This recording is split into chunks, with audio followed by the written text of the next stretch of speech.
my goodness, that was brilliant. What a move. Okay, that's how you do it. So Magnus is back with yet more endgame wizardry. Now he was playing against Rauf Mamedov, who was playing for the Levitov Chess Wizards, and Magnus for the Canada Chess Bras in the Pro Chess League. This was played on Thursday, 9th of March. It's 10th of March today. So Magnus with white here. Let's see what happened in this thrilling game. So he kicks off with knight to f3. Now Mamedov copies for like the first 7 moves here. Both players fianchetto and Magnus goes for the double fianchetto. Reminds me of Hikaru's style of play.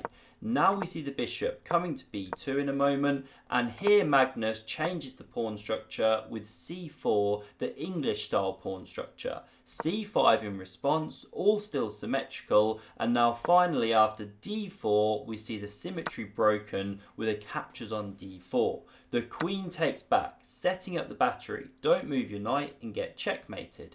d6 is played instead, and now Magnus develops this knight here. This knight develops to d7, and now he goes on this maneuver, dropping back the knight, creating tension between the bishops, and after captures, knight recaptures. This one's heading for f4, where it can also then look at the d5 square. Knight e5 now played, centralizing. Magnus brings his rook across, and now queen c8 just nudges across, a mysterious looking move, but we can see the options that the queen now has from that square. It's much more activated suddenly.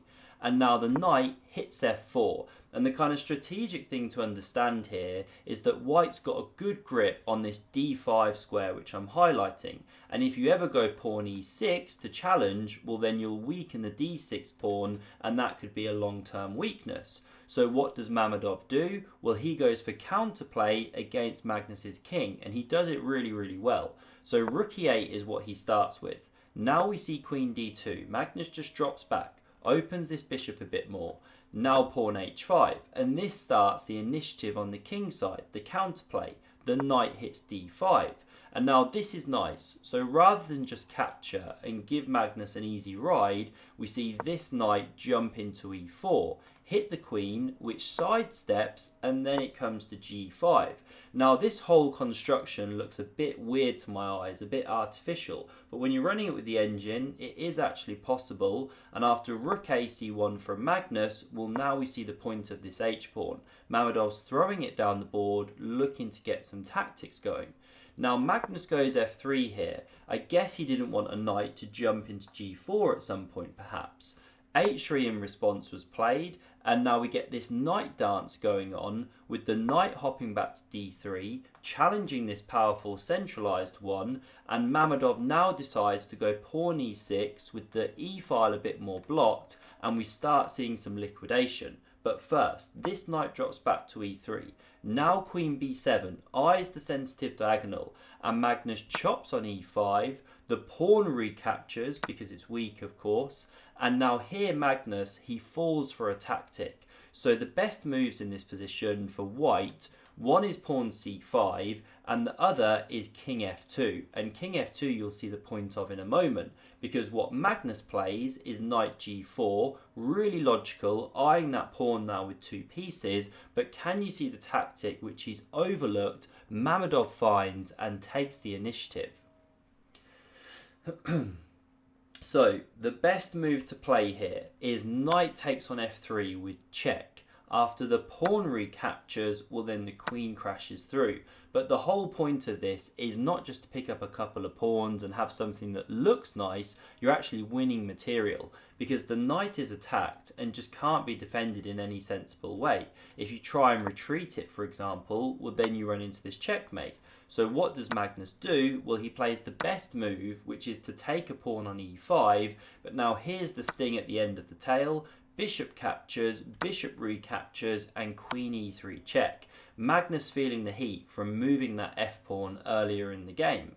So here we see the queen block. This queen captures here, and if we assess the position now, well, Magnus is a pawn down. However, rook d7 gives him instant counterplay, and it's not easy now for black to make the most of this pawn.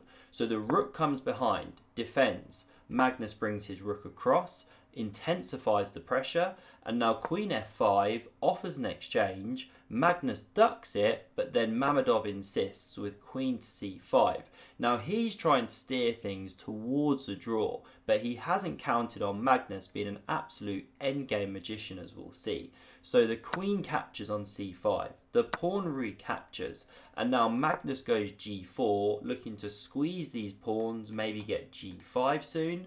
a5 now played, and after pawn a4, we'll hear Mamedov goes for a liquidation of the position. I'm sure he saw this tactic. So he brings this rook across here. It was tough for him to play, by the way, because there are all these points for white to attack. Lots of pressure. Also the king can march in, pressure on this one. So it's not like black could just wait forever. Anyway, this move of rook a to d8 leaves a tactic for white. Again, do pause if you want to look for the best move. So the best move, the way Magnus played, is this rook takes on f7.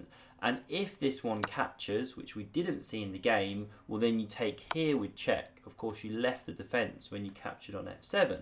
And this is still a level position, it is playable for black. But Mamedov chooses another way to go. He takes on d7, rook captures here, and now he invades with this one to f3, hits this pawn, also defends here, starts to cut Magnus's king. Magnus defends the pawn, and now the e-pawn starts running. And when you run this with the engine, it's saying level position, but Magnus is prepared to work his magic, as we'll see in a moment. So rook b5 hits these two pawns. Now e4 keeps on running. Magnus takes here, but it allows Mamedov to take here. And now king f2, king f7, Magnus picks up another pawn here, so he's now a pawn ahead. But after e3 check, king f3, the computer's still giving level because black is active. Rook b2 now played, targets the h-pawn, offering the e-pawn for it. Magnus declines, defends that pawn.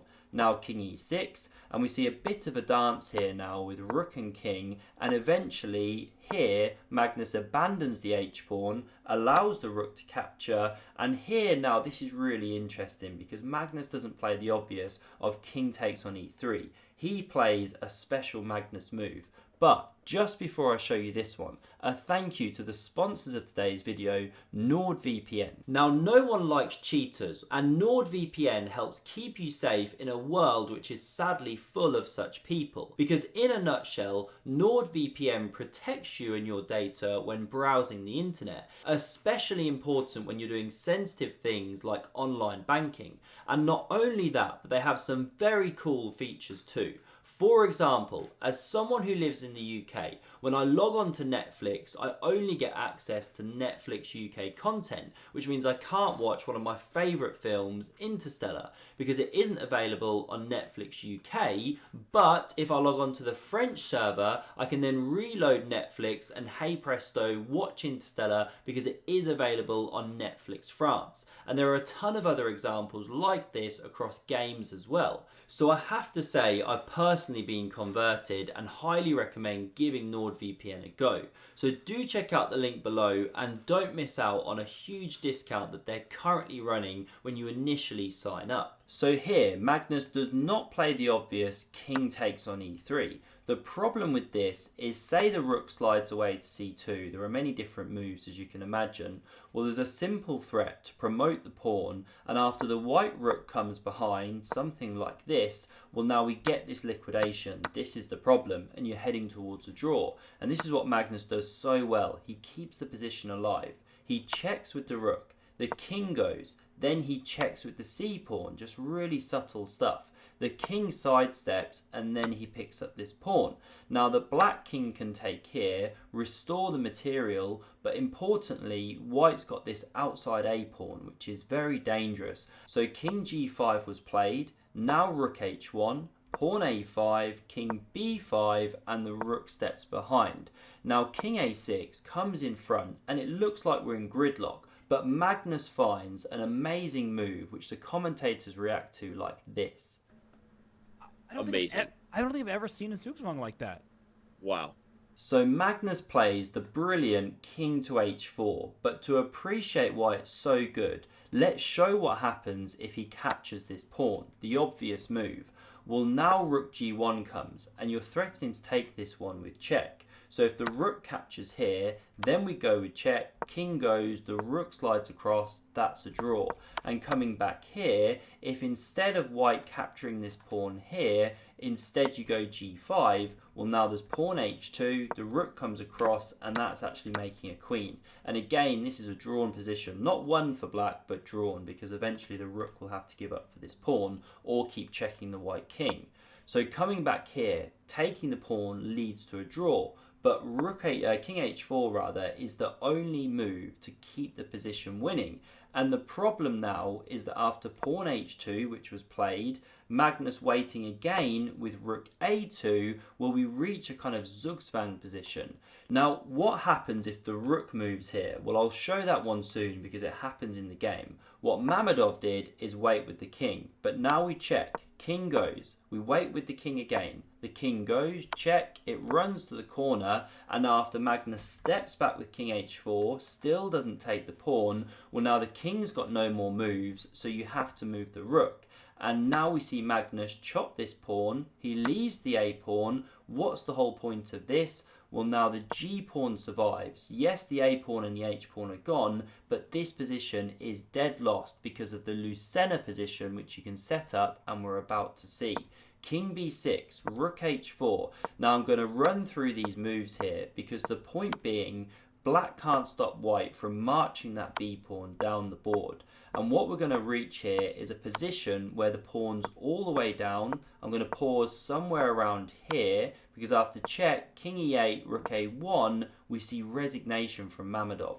Why? Well, say black keeps on waiting with rook to g3, staying behind the pawn. Well, then you check the king away. It has to come to the d file and you sidestep with the king. You can go either way. But the point is, because the pawn is now running through, you have to check. Now the king comes to the back rank, rook comes back, pawn advances, and after say rook g2 waiting, well now we get this critical move of rook to e4. You put the rook on the fourth to build a bridge, as they say.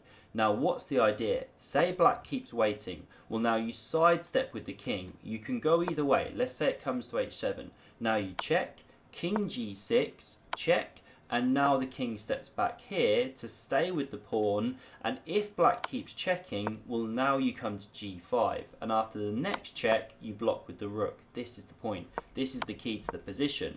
And if coming back here, instead of checking, so king g6, check, king here, now if instead of checking the king you just wait with the rook, well here we now build the bridge from the 5th rank instead. Now the rook waits, and this time the rook comes here, and there's nothing you can do, the pawn is going through. So incredibly instructive endgame play from Magnus, as always. If you enjoyed this one and want to see another one of his videos, then check out the one on screen. Thanks for watching, and see you soon.